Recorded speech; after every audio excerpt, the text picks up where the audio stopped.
Sebelumnya kami ucapkan terima kasih kepada dosen mengaku yakni Bapak Pemilih SPD MH.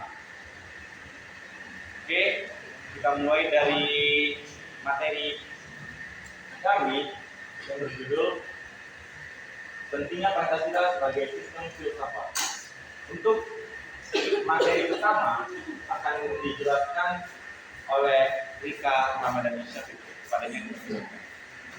Ya. Baiklah, materi pertama yaitu filsafat Pancasila sebagai objektivitas dan Pancasila sebagai seharusnya nilai-nilai Pancasila dijadikan sebagai objek yang mencari landasan filosofisnya berdasarkan sistem dan cara pembangunan yang berkembang di Barat. Pancasila sebagai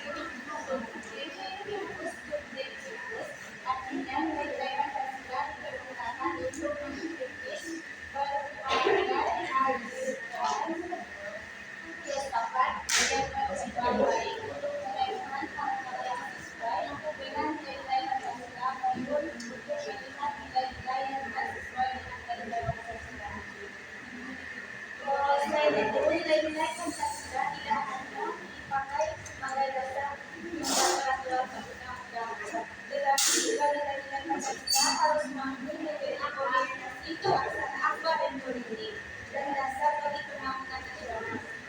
Ada dua tokoh di majalah Pancasila ini, yaitu yang pertama Sastra Pratedja mengatakan bahwa Pancasila adalah dasar politik, yaitu prinsip dasar dalam kehidupan bernegara dan bangsa dan bermasyarakat.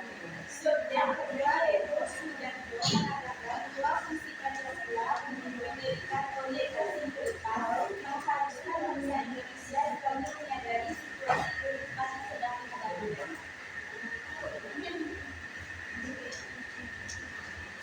Baik, saya ucapkan terima kasih pada presentasi pertama. Lanjut kepada presentasi kedua yang akan membawakan materi tentang landasan ontologi filsafat yang dibawakan oleh media topik pada jenis silakan. Baik, terima kasih kepada moderator. Lanjut materi selanjutnya yaitu landasan ontologis filsafat. Nah, Pancasila ontologis menurut Aristoteles adalah ilmu yang menyelidiki hakikat sesuatu, menyelidiki tentang makna yang ada. Makna yang ada ini yang dimaksudkan yaitu eksistensi dan keberadaan manusia, benda, alam semesta atau kosmologi dan metafisika. Nah, secara ontologis, penyelidikan Pancasila sebagai filsafat dimaksudkan sebagai upaya untuk mengetahui hakikat dasar dari sila-sila Pancasila. Nah, Pancasila ini terdiri dari atas 5 sila kan? Sila yang pertama apa? Yang kedua? Yang ketiga? Kelima, keadilan sosial bagi seluruh rakyat Indonesia. Nah, di mana setiap sila ini bukanlah merupakan asas yang berdiri sendiri, melainkan asas yang berkesinambungan dari sila pertama, kedua, ketiga, keempat, dan kelima. Nah, melainkan yang seperti yang sudah dibilang tadi merupakan satu kesatuan dasar dari ontologis. Nah, dasar ontologis Pancasila ini hakikatnya adalah manusia, karena manusia ini memiliki hakikat mutlak, yaitu monopluralis dan monodualis. Ada yang tahu nggak arti monopluralis dan monodualis? Tahu. Udah tahu. Udah tahu. Nah, arti dari monopluralis ini adalah manusia terdiri dari banyak kodrat yang merupakan satu kesatuan yang utuh, sedangkan monodualis, dualis artinya dua, jadi manusia ini juga merupakan makhluk sosial dan makhluk individu. Lanjut, hubungan kesesuaian antara negara dan landasan sila-sila Pancasila adalah berupa hubungan sebab akibat. Contohnya, negara sebagai pendukung hubungan, sedangkan Tuhan, manusia, satu, rakyat, dan adil sebagai pokok pangkal hubungan. Lalu yang kedua, landasan sila-sila Pancasila yang Tuhan, manusia, satu, rakyat, dan adil adalah sebab, dan negara adalah sebagai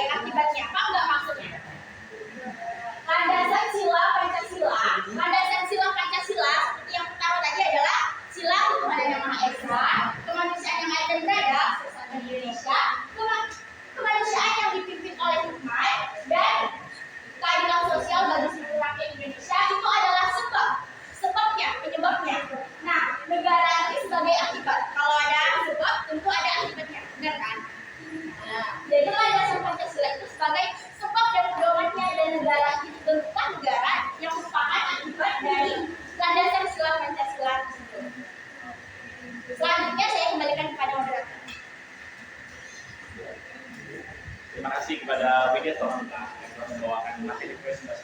Selanjutnya materi presentasi yang berjudul landasan teknologis Pancasila dan landasan aksiologis Pancasila yang akan dibawakan oleh Khalil Sabda.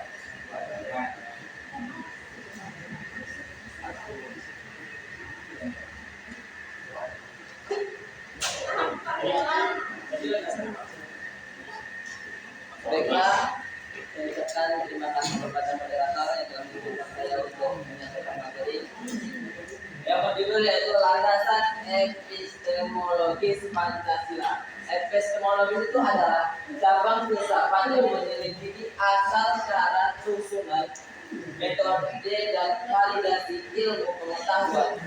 Nah, epistemologis meneliti sumber pengetahuan, proses dan cara terjadinya pengetahuan, batas dan validasi ilmu pengetahuan.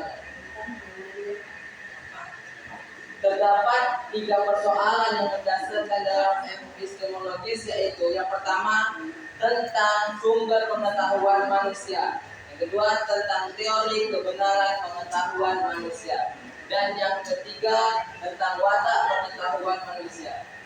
Secara umum, epistemologis kajian Pancasila sebagai filsafat dimaksud sebagai upaya untuk mencari hakikat Pancasila sebagai suatu sistem pengetahuan. Oleh karena itu, Pancasila harus memiliki unsur rasionalisme, terutama dalam kedudukannya sebagai sistem pengetahuan.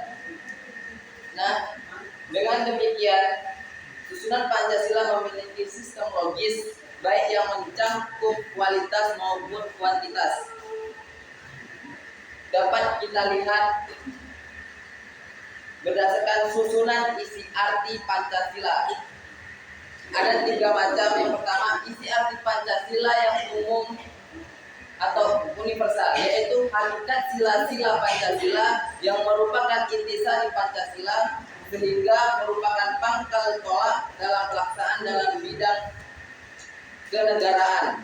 Yang kedua, isi arti Pancasila yang umum kolektif, yaitu isi arti Pancasila sebagai pedoman kolektif negara dan bangsa Indonesia, terutama dalam tertib hukum di Indonesia. Yang ketiga, yaitu isi arti Pancasila yang bersifat khusus dan konkret, yaitu isi arti Pancasila dalam realisasi praktis dalam berbagai bidang kehidupan sehingga memiliki sifat khusus, konkret serta dinamis. Sekian dari saya serahkan kepada moderator. Selanjutnya materi liputan penguatan dan aksi Pancasila yang dibawakan oleh Bintang Indonesia. Baik, terima kasih. Materi selanjutnya landasan aksiologis Pancasila.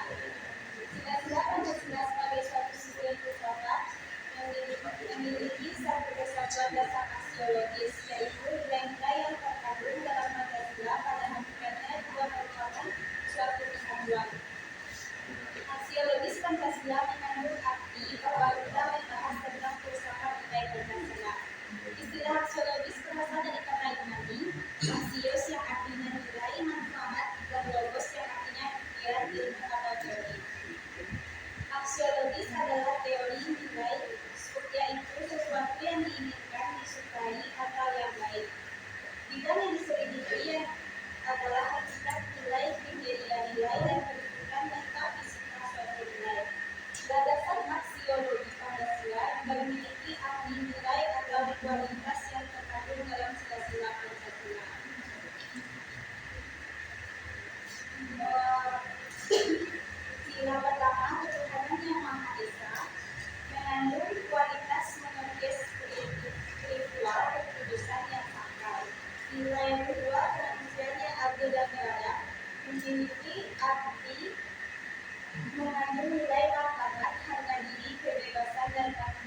Bandung nilai demokrasi, musyawarah, mufakat, dan kekeluargaan.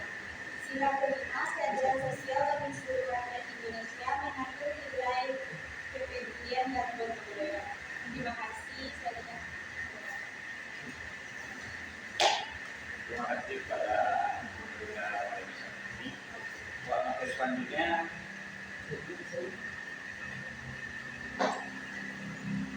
tentang sumber historis Pancasila sebagai sistem filsafat yang akan saya bawakan. Seperti yang kita ketahui, sumber historis adalah latar sejarah yang melatar belakang lahir dan Pancasila sebagai sistem filsafat. Jadi tanpa adanya latar belakang yang mempengaruhi, maka tidak akan ada sumber historis. Dan jadi tidak lahirlah sistem filsafat. Jadi Pancasila merupakan hasil pemikiran mendalam dari para tokoh pendiri negara atau founding fathers yang berusaha menggali nilai-nilai dasar dan menemukan dasar negara. Di antaranya didirikan negara Republik Indonesia. Jadi dasar dari negara Republik Indonesia ini kita tahu bentuknya adalah Pancasila. Lalu Pancasila disahkan secara resmi bersamaan dengan Undang-Undang Dasar Negara Republik Indonesia pada tahun 1945 oleh PPKI pada tanggal 18 Agustus 1945 sebagai dasar filsafat negara Republik Indonesia. Melalui proses pengurusan dan penetapan dengan tahap-tahap yang dilalui. Jadi dalam pembentukan Pancasila melalui tahap-tahap rumusan, penetapan, dan tahap lainnya, sehingga jadilah Pancasila yang sekarang ini. Pancasila juga memiliki keterkaitan dengan nilai-nilai luhur yang hidup di dalam masyarakat Indonesia sejak zaman pra-kolonial. Jadi nilai-nilai luhur Indonesia ini dimasukkan juga ke dalam nilai-nilai dalam Pancasila. Lalu nilai-nilai tersebut antara lain adalah gotong royong, musyawarah, toleransi, kewargaan, kesetiaan, kejujuran, keadilan, dan lain-lain. Nilai-nilai inilah yang merupakan sumber inspirasi bagi para tokoh perumus Pancasila dalam menciptakan sistem filsafat yang sesuai dengan karakter bangsa Indonesia. Jadi para tokoh-tokoh yang merumuskan Pancasila ini sudah jauh-jauh pemikirannya sampai ke nilai-nilai luhur Indonesia untuk diekstrak dalam nilai-nilai Pancasila. Jadi sehingga dalam nilai-nilai Pancasila itu sudah tergabung semua sumber-sumbernya. Jadi dari itulah para tokoh Pancasila itu mendapat inspirasi.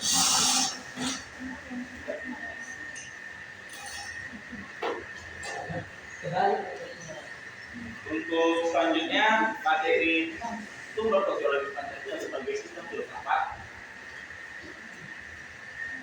akan dijelaskan oleh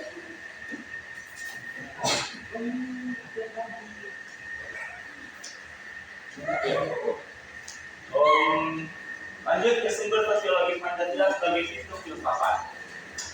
Nah, seperti yang kita ketahui tadi kan, Pancasila kan dirumuskan oleh para tokoh-tokoh bangsa. Nah, di sini Pancasila sebagai sistem filsafat memiliki sumber-sumber sosiologis lagi yang menggambarkan bagaimana nilai dan prinsip-prinsip yang tercermin di dalam Pancasila itu bagi masyarakat Indonesia. Sumber-sumber sosiologis yang mendasari Pancasila sebagai sistem filsafat ini meliputi konteks sejarah. Konteks sejarah ini Pancasila dihasilkan sebagai lembaga ideologis bagi bangsa Indonesia dalam membangun negara merdeka. Jadi di dalam Pancasila itu dan berdirinya bangsa Indonesia sekarang dilatar belakangi adalah konteks sejarah.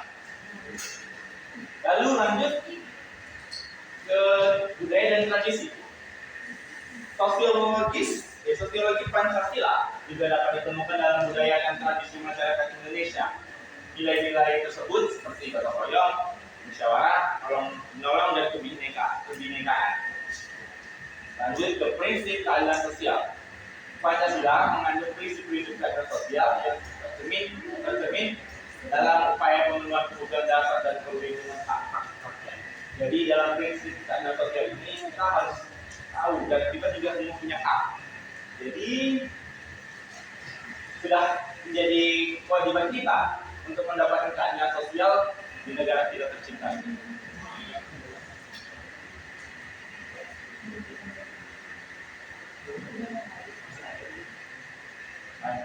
Selanjutnya untuk materi sumber politis Pancasila sebagai bentuk filsafat yang akan dibawakan oleh materi berikutnya yaitu di kepadanya.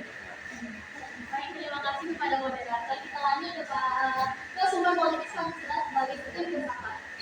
Sumber politis adalah pandangan politik yang menglandasi Pancasila sebagai sistem filsafat. Pancasila merupakan ideologi negara dan bangsa Indonesia yang bersifat terbuka dan juga dinamis. Ideologi adalah satu gagasan atau pemikiran yang menjadi dasar bagi tindakan politik. Nah, Pancasila sebagai sistem filsafat memiliki fungsi politik yaitu dasar negara dan juga ideologi negara. Pancasila memiliki arah dan tujuan bagi negara Indonesia dalam menjalankan pemerintahan dan juga pembangunan nasional. Nah, penerapan Pancasila dalam kehidupan politik negara Indonesia itu ada beberapa contoh. Yang pertama adalah sistem demokrasi. Sistem demokrasi adalah sistem pemerintahan yang berdasarkan kepada kedaulatan rakyat dan menghormati hak-hak asasi manusia.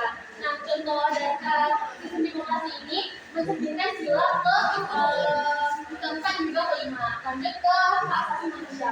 Hak asasi manusia adalah hak yang melekat pada diri kita sebagai warga negara tanpa memandang ras, suku, agama, ataupun golongan. Nah, hak asasi manusia ini mencerminkan sila pertama dan juga kedua. Lanjut ke kedaulatan rakyat. Kedaulatan rakyat merupakan prinsip di mana rakyat memiliki sumber kekuasaan tertinggi di dalam negara. Nah, kedaulatan rakyat ini mencerminkan sila ke-3 dan juga ke-4. Baik, itu saja dari saya. Terima kasih kepada moderator. Mungkin untuk materi-materi yang kami sajikan cukup sampai di situ. Untuk selanjutnya kita akan memberikan kesempatan para audiens untuk bertanya yang akan dipilih secara aksa.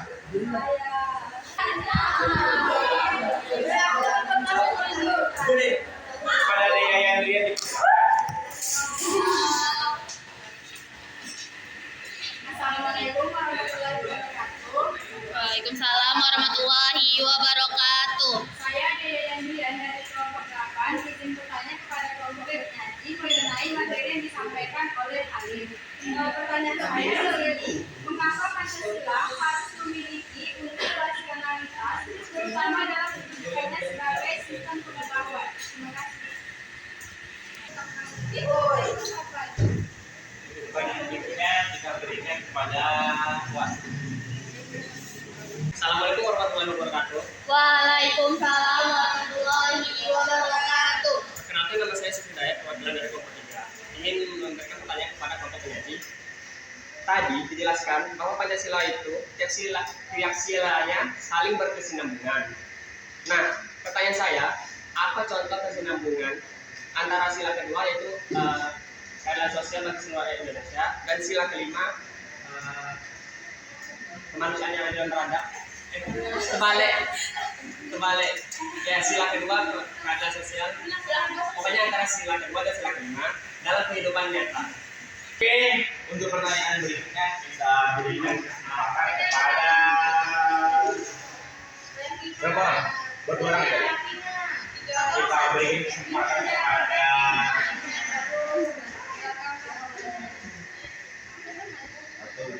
tadi kan depan 2 kan? Sekarang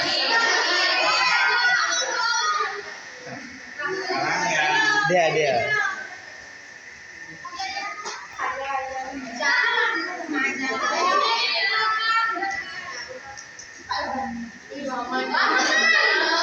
Sekarang kita berikan kesempatan kepada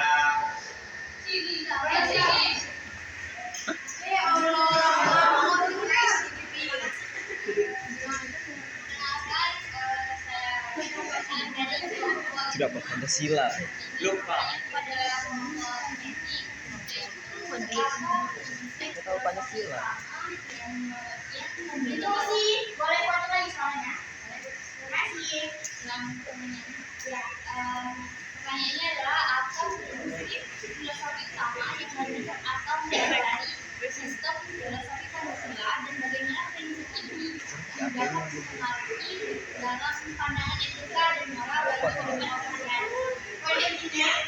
Poin-poinnya ya dasar itu prinsip filosofi utama yang mendasari sistem filosofi Pancasila. Berikan kesempatan kepada Hazrat Alia Fairuza. Perkenalkan, nama saya Hazrat Alia Fairuza dari kelompok 4. Izin bertanya kepada kelompoknya ini, bagaimana hubungan antara pluralisme budaya dan nilai-nilai Pancasila dalam konteks landasan epistemologis filsafat Pancasila? Hubungan antara pluralisme budaya dan nilai-nilai Pancasila dalam konteks landasan epistemologis filsafat Pancasila. Dan juga dari kelompok 6 ini bertanya kepada kelompok pendaki, apa dampak negatif jika Pancasila tidak dijadikan sebagai sistem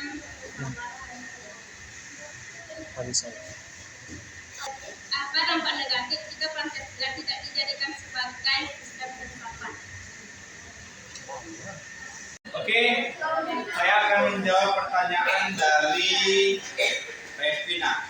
Apa dampak negatif jika Pancasila tidak dijadikan sebagai sistem filsafat? Seperti kita ketahui, Pancasila adalah sumber adalah dasar negara kita. Tentunya dia bisa menjadi sumber filsafat, kan? Dampak negatif yang ditimbulkan bila Pancasila tidak dijadikan sistem filsafat adalah keberagaman dalam konflik ideologi. Jadi akan ada banyak konflik yang bertentangan akibat banyak yang munculnya ideologi-ideologi yang berbeda yang sangat bertentangan dengan Pancasila. Hilangnya pijakan moral. Yang kita ketahui Pancasila sangat menjunjung tinggi moral. Lalu kelemahan dalam sistem politik. Seperti yang kita ketahui, sistem politik di negara kita berdasarkan azas-azas dari Pancasila. Selanjutnya, melemahnya integrasi nasional. Seperti yang kita ketahui, kan, bangsa Indonesia ini kan menjadi satu dalam semboyan Bhinneka Tunggal Ika yang terdapat dalam Pancasila. Apabila tidak ada Bhinneka Tunggal Ika, apabila Pancasila tidak dijadikan sistem filsafat, maka melemahlah integrasi dari bangsa tersebut. Apakah sesuai dengan pertanyaannya? Terima kasih. Baiklah, saya sudah menjawab pertanyaan dari Siti Hidayat. Pertanyaannya adalah, apa contoh kesinambungan antara sila kedua dan sila kelima? Sebelumnya saya bertanya pada Siti, sebutkan sila kedua dan sila kelima. Silakan. Sila kedua, kemanusiaan yang adil dan beradab, dan sila kelima, keadilan sosial bagi seluruh rakyat Indonesia. Nah, berdasarkan bunyinya bahwa sila kedua dan sila kelima ini memiliki kesinambungan, yaitu sama-sama berfokus pada nilai kemanusiaan dan nilai keadilan. Contohnya yaitu perlindungan hak asasi manusia, di mana sila kedua ini menggarisbawahi pentingnya perlakuan semua orang dengan adil dan beradab. Nah, ketika kita sudah memanusiakan manusia dengan adil, maka timbullah keadilan sosial bagi seluruh rakyat Indonesia itu sendiri.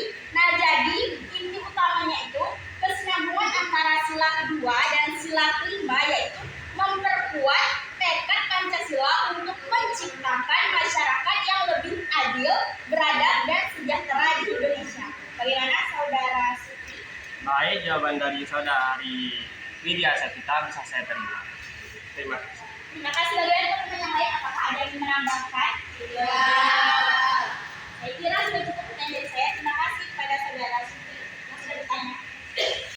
Assalamualaikum warahmatullahi wabarakatuh. wabarakatuh. Baik, saya menjawab pertanyaan dari Aisyah, yaitu apa prinsip filosofi utama yang mendasari sistem filosofi Pancasila? Prinsip filosofi Pancasila memiliki 5 prinsip filosofi utama yang mendasari prinsip-prinsip ini adalah yang pertama, ketuhanan yang Maha Esa. Nah, prinsip utama Pancasila ini mengakui keberadaan Tuhan dan menghormati berbagai keyakinan agama. Yang kedua yaitu kemanusiaan yang adil dan beradab. Nah, prinsip ini menekankan pentingnya menghormati martabat manusia. Yang ketiga yaitu adalah persatuan Indonesia. Nah, prinsip ini menekankan pentingnya persatuan dan kesatuan bangsa Indonesia dalam mengatasi perbedaan ataupun konflik serta mempromosikan semangat kebangsaan. Yang keempat yaitu adalah kerajaan yang dipimpin oleh hikmat kebijaksanaan dalam permusyawaratan perwakilan. Nah, prinsip keempat ini menekankan pentingnya demokrasi dan partisipasi rakyat dalam mengambil keputusan. Yang kelima yaitu adalah keadilan sosial bagi seluruh rakyat Indonesia. Nah, prinsip terakhir ini menekankan pentingnya memastikan adanya keadilan sosial di distribusi yang merata dan kesejahteraan bagi seluruh rakyat Indonesia. Jadi Pancasila adalah dasar filosofi bagi negara Indonesia yang merangkum nilai-nilai utama yang ingin dicapai dalam pembangunan dan penyelenggaraan negara. Oke, terima kasih. Apa ada yang pertanyaan lagi? Kalau sudah puas? Terima kasih. Saya Lisa Bida ingin menjawab pertanyaan dari Alia Fedika. Pertanyaannya yaitu, bagaimana hubungan antara pluralisme budaya dan nilai-nilai Pancasila dalam konteks landasan epistemologi filsafat Pancasila? Jawabannya itu dapat dijelaskan sebagai berikut ini. Pancasila sebagai pemersatu keragaman. Salah satunya yaitu nilai Pancasila adalah persatuan Indonesia. Dalam konteks budaya, Pancasila bertujuan untuk menyatukan keragaman budaya, agama, etnis yang ada di Indonesia menjadi satu kesatuan yang kokoh untuk mencerminkan hubungan erat antara pluralisme budaya dan nilai persatuan Indonesia. Jadi, nilai landasan epistemologis filsafat Pancasila, hubungan antara pluralisme budaya dan nilai Pancasila sangat erat. Dengan Pancasila berfungsi sebagai kerangka kerja yang mengintegrasikan dan menghormati kesatuan Indonesia. Itulah jawaban dari saya. Apakah jawaban saya sudah dapat diterima? Baiklah, hanya itu yang dapat saya sampaikan. Baiklah, saya akan menjawab pertanyaan dari Dea Yandrian. Mengapa Pancasila harus memiliki unsur rasionalitas terutama dalam kedudukannya sebagai sistem pengetahuan? Rasionalitas mengandung dua pengertian, yaitu sebagai sebuah tindakan yang tepat dilihat dari hasil yang diharapkan sebagaimana diukur dari sudut pandang pencapaian tujuan, serta sebagaimana sebuah keyakinan yang dipegang individu di mana keyakinan tersebut didukung oleh bukti-bukti terbaik yang tersedia. Sekian presentasi dari kelompok kami. Sebelum kami menutup presentasi ini, izinkan kami membacakan sebuah pantun. Rektor Angsa